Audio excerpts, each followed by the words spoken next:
Tomorrow, June 4th, the amazing digital circus arrives in theaters, and whether you are going opening day or waiting for the YouTube and Netflix release on June 19th, there is a lot you need to have fresh in your head before you sit down and watch it. This is not just a new episode, it is the finale of the entire series, and it brings together threads that have been building since the pilot dropped back in 2023. The last act combines episode 8 with the brand new hour-long episode 9, and together they close out the full 9-episode run of the show. If you have not watched episode 8 yet, do that first and come back, because what it revealed changes everything about how you understand the circus, Kinger, and especially Jax. The biggest reveal in episode 8 is that Kinger was not just another person trapped in the circus, but one of the original developers at C&A, the company that built Kane in the first place. The project was largely led by someone who went by the circus name Scratch, described as a genius who was dying of a brain tumor and who poured everything into building Kane as an incredibly powerful creative AI,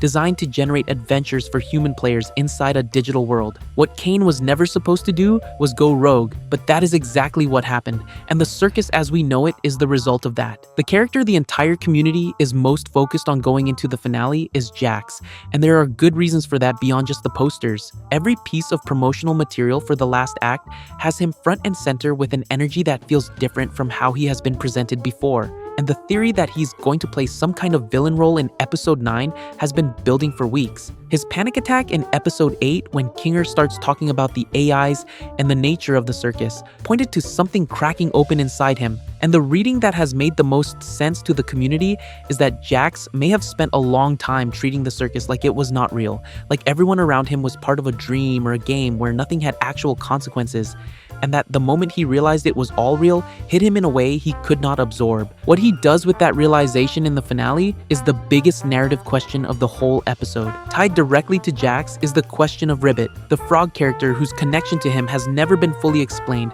but clearly means something. The way Jax behaves around Ribbit has a weight to it that does not fit the casual cruelty he shows toward almost everything else, and the community has long suspected that Ribbit is connected to who Jax was before the circus. Someone from his real life whose presence inside the digital world changes what the circus even means for him personally. Whether the finale finally tells us who Ribbit actually is and what they represent for Jax is one of the most emotionally loaded things riding on episode 9. As for Scratch, the name Kinger dropped in episode 8, he is a loose thread the show will probably address in some form. The leak situation has made this harder than it would normally be, since fragments of the film have already been circulating online, and the conversation around them has been loud enough that the shape of certain reactions is visible even if you have not seen the actual footage. The practical advice is to mute every keyword you can think of related to the show across every platform you use, and to be especially careful with YouTube thumbnails, since a single image can communicate a spoiler without you having clicked anything. If you are waiting for the June 19th release, that is 2 full weeks of active avoidance, and it is worth treating it seriously from day one rather than assuming you will be fine. The last thing worth addressing is the question that keeps coming up in this community, which is whether any of this continues after episode 9. The answer, as confirmed by Gooseworks directly, is no, and she explained exactly why in her own words. "I could probably stretch the story out and have 5 seasons of filler episodes if I wanted, but I would rather have each episode have some kind of meaningful character development and not waste people's time with filler." She also added something that puts the decision in a bigger context. Liam and I are in a really fortunate position to be able to end our shows on our own terms based on the stories we want to tell.